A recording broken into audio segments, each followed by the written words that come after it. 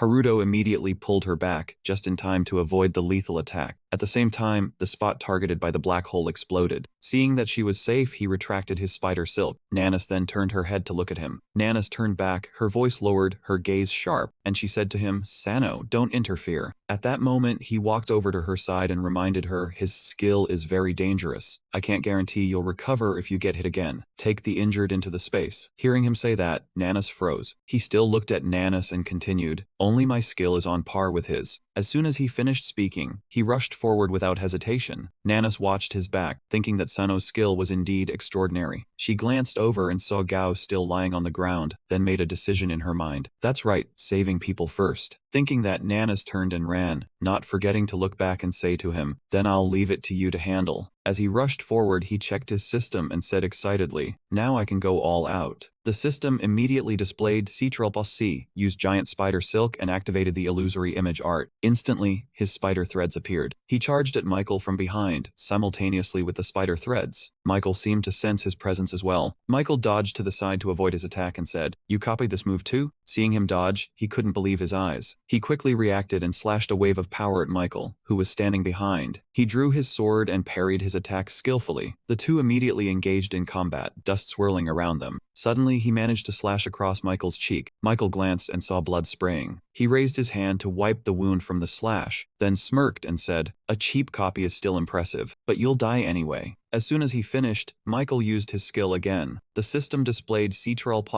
Eliminate the entire surrounding area except the user. The dark power once again enveloped both him and Michael to consume them. He gave a cryptic smile and said to him, "Jealous? Get ready for a present." As he spoke, he opened his system and performed some operation. His system then displayed Ctrl+V duplicate the sword. Instantly, thousands of holy swords were duplicated by him, all aimed at Michael. Michael looked at the swords about to pierce him and said, "Going for mutual destruction with me?" Hearing that, he shot a cold glance at Michael and replied, "You're not the only one who knows about the curse." "Forgot my curse?" Michael heard him say that and furrowed his brow, looking at him questioningly. Before he could say anything, a voice rang out. The spot where he and Michael stood immediately exploded, sending rocks flying everywhere. A huge flame erupted soon after, smoke and obscuring the entire area. Satoru was supporting the injured into the space. He heard such a loud noise and looked back, muttering, "If that's the explosion from the Dark Awakening Lord, we're doomed. I wonder if Senior Sano is okay?" Mori was carrying a girl in his arms. He walked over to Satoru and said, "If that's Mr. Sano, he'll be fine." Satoru felt somewhat reassured at that and replied, "That's true." Sato was protecting the others inside his barrier sphere. He looked down and said to everyone, "It's dangerous here. Quickly take the injured into the space." Satoru heard him and turned around, looking up to reply, "Okay." On Nanas and Fuwa's side, they were helping the injured into the space. Fuwa Tokuo noticed that she was still intently observing. He turned around and said to her, "Hunter Nanas, are you planning to go back there?" Nanas heard his question and replied, "No, I'll go with everyone." Nanas tightened her grip on her spear, staring at it and thinking, just now the power of the prison flame was clearly weaker than before. Is it because she hasn't fully recovered? On his and Michael's side, his sword was stuck in the ground, surrounded by countless scattered holy swords. At that moment, someone reached out and pulled his sword up. It was Michael. He was trying to pull the sword up with both hands. Seeing it was impossible, he raised his hand and looked at it. Before he could think, his opponent appeared right behind him. Michael turned his head to look. He had taken his sword and turned back to say, "You can copy yourself too? You turned the Ctrl+C curse into this?" He placed his sword on his hand and smirked. "So if I destroy it, will everything return to normal?" Hearing Michael's threat, he raised his hand and replied, "Not sure, but go ahead if you like. It's about to expire anyway." Michael used his power on his sword and then said, "So you can even set an expiration date for copies. Can you control it?" He quickly destroyed his sword, his voice full of provocation. "Then your body also exists with an expiration date, right? Well, I'll find out soon enough." Hearing that, he smirked, raised his hand and said, "What nonsense are you talking? Your curse can't kill me." Hearing that, Michael sighed and replied, "My curse can destroy your existence, and it cannot be restored." He looked at his arm, which was being damaged by his dark energy, and then said, "I'm a bit shocked to learn you can do this, but it seems limited. Once I kill you, even if you copy yourself, you'll only be a progressively weaker version. The more I kill, the more enjoyable, and the less you can fight." He heard him hit his weak point and glared, gritting his teeth at Michael. At this moment, his entire body was being engulfed by Michael's dark energy. He raised his hand to look at it, thinking in his mind, exactly as he said, "I can't fully copy myself. If this drags on, I'll be at a disadvantage. I have to end it in the next move." Haruto opens his status screen, touches it, and the information displays. Base defense 245, rate 35%, skill level 7, mastery level 10. After reading, he thinks to himself, when HP drops below 25%, Berserk will activate, and he'll need to be at least level 600 by then. He crouches on the ground, turns to look at Michael, and continues thinking. In Berserk mode, he might be able to land a decisive blow. Finishing his thought, he touches the ground, and spider threads immediately shoot out. The system then displays Ctrl+V use Araso's branch. His spider threads instantly fly forward, aiming to capture Michael, who is hovering in the air. After dodging the spider threads, Michael immediately moves behind him. He becomes alert and quickly scans his surroundings. His sword now thrusts straight toward him. He doesn't have time to dodge. The blade grazes his neck and blood sprays. He can only grit his teeth against the pain and stare at him. Right at that moment, his system displays Ctrl+V. HP has dropped below 25%, activating Berserk. Immediately, flames burst out along with his sword. He quickly draws his sword, now engulfed in blazing red flames. He spins around and unleashes explosive slashes toward Michael. Michael, witnessing the scene before him, stands frozen in shock. Instantly, Michael reacts and activates his skill, Ctrl+X, removing all area around the user's field. His slash carries a blazing red power, a straight cutting line. Michael has just parried the slash, and he is still surrounded by a dark power source. Michael wipes the grime from his face and mutters, "Berserk longsword, huh? That's dangerous. Is this that person's scheme?" His entire body is now being increasingly stained by his dark energy. He grips his sword and glares at him. One of Michael's eyes flashes, and he conjures a dark black hole with one hand, saying, "So now you only have your curse left, huh? Let's see if it can rival mine. This will be interesting." The system immediately displays Ctrl+X, remove target. A circle of Michael's Michael's dark power is encircling him. Seeing this, he quickly looks around. Michael's dark power is slowly devouring him. He glares at him, and the next second activates his skill. Ctrl plus V, use giant spider thread, and simultaneously activates illusion shift technique. Michael's black hole has also appeared, but he doesn't notice that his spider threads have silently emerged behind him without him realizing. While Michael is still looking straight ahead, he has already appeared right behind him, sword in hand. Michael immediately senses something and glances around warily. As soon as he sees him, he instantly uses his skill, Ctrl plus X, remove all area around the user's field. He is holding his sword very close to him, and Michael's dark power is now continuing to devour both of them. Right then, Michael adjusts his skill, and the system displays, Ctrl plus X, keep the removed area for 10 seconds. Immediately, Michael's dark black hole appears once again. He seems about to be swallowed by Michael's power and lets out a loud shout. At the critical moment, he uses his skill again, Ctrl plus V, duplicate user. Seeing him duplicate himself, Michael immediately conjures a black hole. By now, he has used Ctrl plus V countless times, duplicating the user. The scene shifts at the same time, inside a different space. Lucas is sitting in a corner, his body covered in green electric currents. Lucas is holding his face in his hands. His condition seems poor. Panicked, he thinks to himself, if only he had a copy of the Holy Sword. Just as Lucas is thinking, something catches his attention. Lucas looks up a bit stunned. It's Ars approaching. He drapes his robe over Lucas and says, "This is the immortal robe my mother left me. I don't know how it was made, but it can nullify all curses and skills. You have to survive. You still have to take responsibility for all of this." Lucas, seeing this, thinks to himself, the curse has already been lifted. Don't tell me this is... Lucas now stands up and reaches out to touch Ars's robe. At that moment, a voice calls out. Ars sees this person approaching, and Lucas looks over in surprise. It's Nana. She is now holding a spear and standing before him, saying, "The skills that Sano and that Michael are using aren't normal skills, are they?" Lucas, hearing her question, is momentarily at a loss for words. He stands before Nana, clenching his fists, and says about Sano's skills, "You'll have to ask him yourself. I can only talk about Michael's skill. It's exactly as you think. That's not a normal hunter skill. Michael's skill makes targets disappear. In other words, their existence is completely erased. When you appeared with Sano, I was shocked and also saw a glimmer of hope. But I'm a bit worried about your spear. You've probably noticed too, right? Its combat power isn't what it used to be." Hearing Lucas' words, Nana raises her spear and stares at it for a long time without saying anything. Lucas continues, "It seems it weakened during the restoration process. If he keeps duplicating himself, Sano might not be able to maintain his own existence." Hearing this, Nana quickly asks Lucas, "So does that mean Sano's skill can't defeat Michael either?" When Nana's asked, Lucas immediately confessed that he had only one weakness, and to overcome it, he was trying to capture the heart of the giant golem. The scene shifts to Haruto and Michael. At this moment, Michael's dark space suddenly erupts violently. Right after that, his system displays, Ctrl plus X mana in the surrounding area has been depleted. You cannot continue using Ctrl plus X. Haruto's steps are now erratic. He staggers, no longer steady. The stone floor beneath his feet shatters, his entire body being engulfed by Michael's dark power, looking like he can't hold on much longer. Just then, Haruto seems to notice something. He immediately looks up. Michael just raises an eyebrow, coldly staring at the young man before him.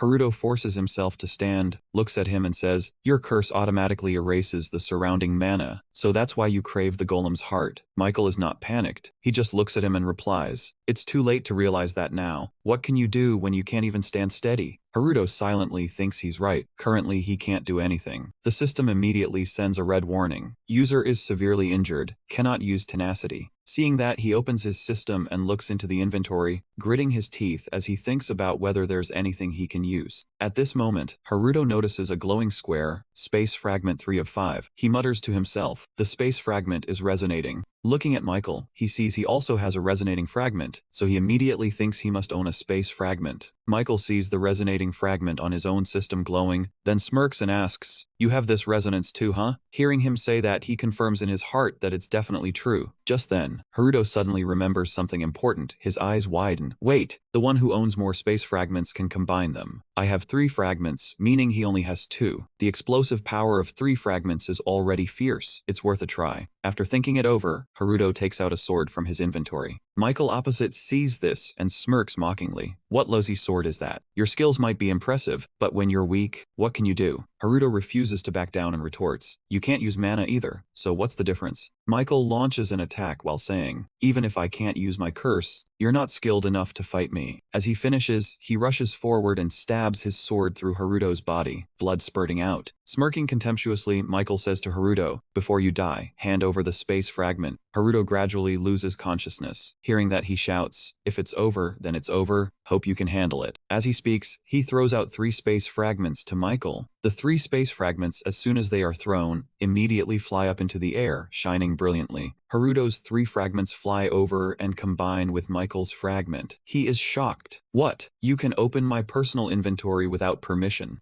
Haruto collapses to his knees, blood on his mouth, and says, "My mistake for not mentioning the one who owns more space fragments can summon the remaining fragments no matter where they are." Instantly, Michael's space fragment is summoned out by Haruto's 3 fragments. The space fragments combine and glow. Haruto looks at him and continues, "And when they combine, they pack quite an explosive punch. You can't copy that, so what now?" Hearing this, Michael starts to fear. He grits his teeth, watching the space fragments combining. After all the space fragments finish combining, a huge explosion immediately occurs. After the explosion, a massive crater appears here, with smoke still lingering. Michael's entire body is stripped of armor, only tattered clothes remain. He mutters, "I didn't expect it to explode." At this moment, Michael looks around, searching for something. From within the rubble, he sees the space fragments combined together, emitting light. Michael uses teleportation to the location of the space fragments, saying to himself, "Only the space fragments remain." With a triumphant expression, he reaches out to pick up the space fragment. This proves he reached his limit and disappeared. Just then, a voice rings out, stunning him. "No way, that's true." Michael's hand hasn't even touched the space fragment yet. Haruto appears from nowhere, quicker, to pick up the space fragment first. His body now full of vitality. Holding a longsword, he says to him, "Looks like things aren't going too smoothly for you, are they? You okay, old man?" Michael sees the longsword and frowns, sweat starting to pour, thinking, "How is that longsword?" Before he finishes his thought, Haruto swings his sword to slash. The strike carries immense power. Michael quickly jumps up to dodge. Haruto then unleashes a second slash, this time even more powerful, cutting across Michael's body. Instantly, a long streak of power from Haruto's sword swing appears. At this moment, holding the sword in one hand and the space fragment in the other, Haruto gasps and says, "Add space fragment to personal inventory." Instantly, the space fragment is added to inventory. The system displays space fragment 4 of 5. After storing the space fragment, Haruto suddenly recalls, "Now that I think about it, back on the Snow Golem Mountain, I survived thanks to that guy Kurosaki. When he tried to kill me, it was the same, and this time is similar. Looks like I still haven't completely copied the sword." At this moment, Michael's voice cuts through his thoughts. "You're so troublesome." Haruto instinctively looked at Michael, who was now standing before him with torn clothes, and his whole body radiating a source of power. One of Michael's eyes lit up as he looked at the boy and said, "I will erase you so you can never appear again." As soon as he finished speaking, he used his skill, and the system displayed Ctrl+A. Select all within the allowed range. Michael was now extremely angry, and he shouted, "I will make you vanish completely." Many sources of dark power erupted from the ground. Seeing this, Haruto had no choice but to grip the sword in his hand tightly, preparing to fight. Michael's system now displayed Ctrl+X, delete the selected target. Seeing that, Haruto gritted his teeth and silently thought, does he have enough mana to execute this move? At this point, Michael had lost control. The dark power source enveloped his entire body and burst forth. Seeing that, Haruto continued thinking, is he not using mana from the surrounding environment, but instead accumulating mana inside his body? The attack range was too wide. Even using his spatial shift, Haruto couldn't escape. At this moment, the young man looked up, about to be swallowed by Michael's dark power. The dark black hole that Michael summoned now appeared. Scene change. Now Tuner was present here. He looked at Michael's dark black hole while stepping inside and muttered, so that black ball was Michael's skill. The backup is right here. Right now, the country wants to weaken the military's power, and the situation is no longer under control. Makoto also stepped out of the teleportation gate, and as soon as he arrived, he said, "It seems we have no other choice." Tuner was now holding a space fragment in his hand, and upon hearing that, he said, "You're in such a hurry? I only show up if there's a reason. I'll make my move." He just stomped his foot once, immediately causing a tremor. Tuner raised his axe and said, "So as much mana as there is, leave it all to me." Makoto heard him say that, so he transferred his mana to him and said, "I'm counting on you."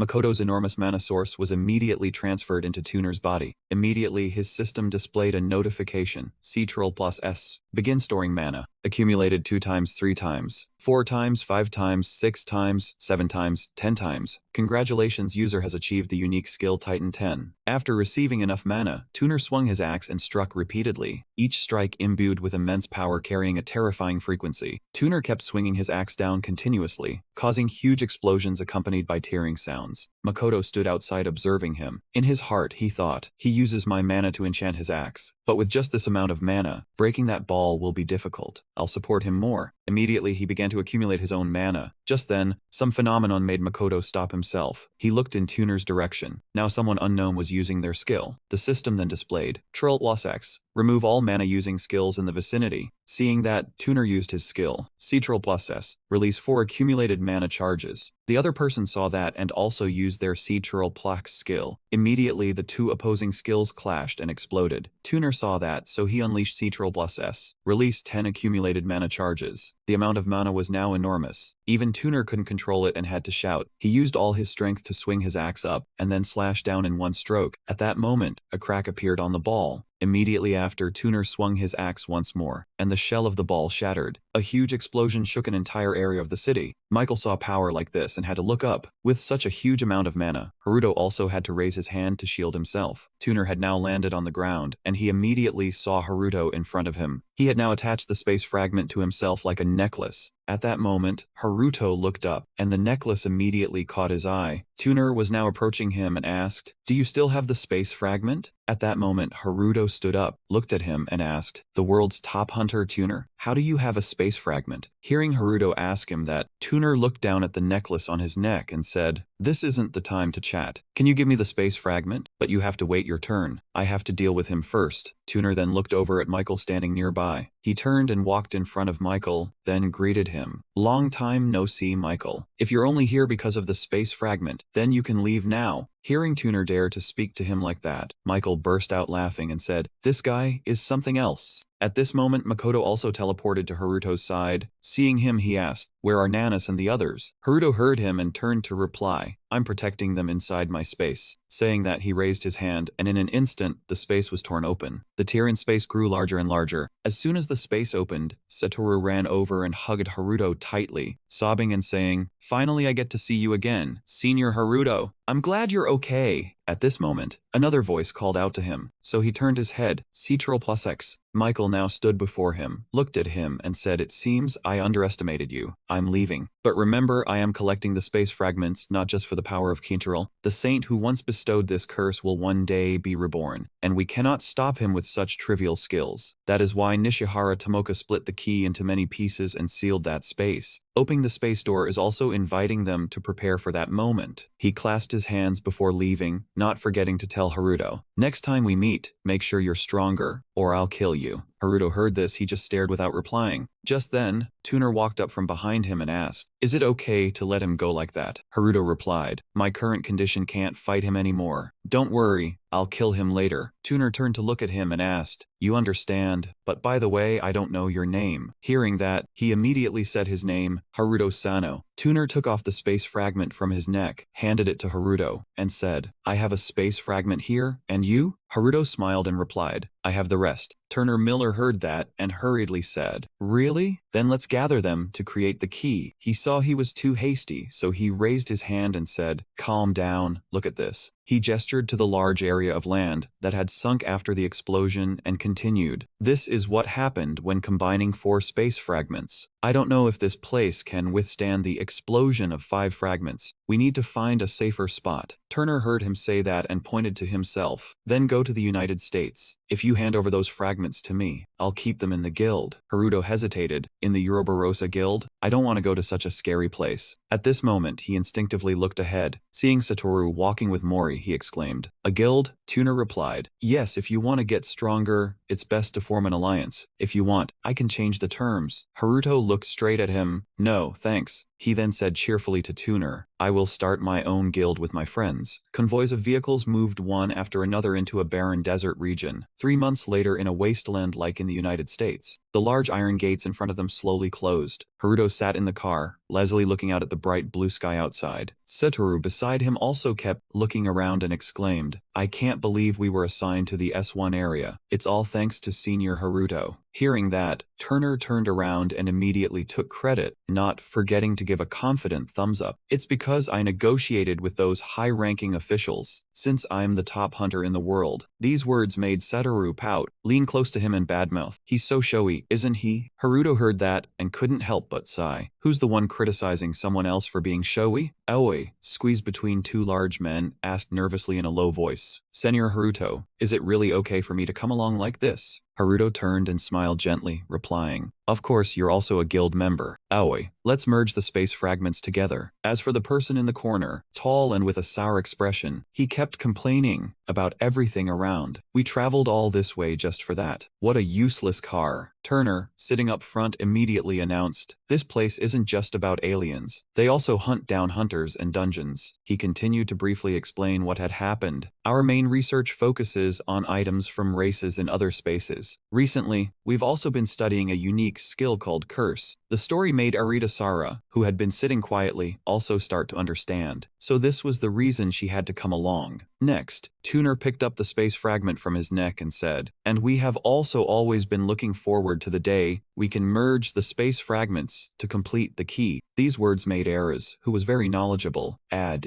"Not everyone is like that. Just in America alone, besides the space gates, you're not just interested in temporary research." The car was filled with lively arguing voices. "Dan sen Ares, you're being too suspicious. From a global perspective, we can all expect new research and progress when the space gate opens. Your father Seno's research will also become clearer." Amidst the noise, Haruto himself fell into deep thought, looking outside, pondering about his father. What was Dad researching back then? Besides, we were always together. How could he have done research here? In his heart, he thought, "The real reason I came to America is to find the truth." Going back 3 months earlier in Tokyo. At that time at the headquarters, Nanus's presentation rang out. Saffield is a multinational guild that only the International Hunter Association has the authority to dissolve. She continued, "Michael has been expelled from the guild, and he is now a globally wanted criminal." Everyone around kept discussing nonstop. A black-haired man spoke up with a puzzled question. "What about the restoration of Tokyo?" That question received an answer almost immediately. "It will proceed as we just discussed." Nanus calmly explained the entire situation in Tokyo. Guild Master Shinoda of the Dakin Guild is overseeing the situation, and the restoration has been completed about 82%. These words made the man exclaim in surprise. "In just 1 week? I didn't know Guild Master Shinoda had this trick up his sleeve." Nana sighed, somewhat helplessly. "I cannot disclose details about classified information, but," she carefully added, "we have a special individual, not convenient to reveal." A guarantee followed that statement. "I can only say that Hunter Sano has made an extremely great contribution." She revealed the identity of the special individual, causing the entire room to buzz. "Sano again? Which guild is he in? Is he a member of the Hunter Association?" At this point, Haruto spoke up and asked further, "What about Lucas?" She replied, "His family has considerable influence." He added calmly, "It seems their family is declining and his status is also affected. But there is good news. The sword has been handed over to our country." The listener was even more surprised and immediately asked back. "They agreed to return the holy sword. That means now they're just ordinary hunters." This person continued to speculate. "Looks like they want to give up." He fell into a thoughtful silence. So that's how he decided.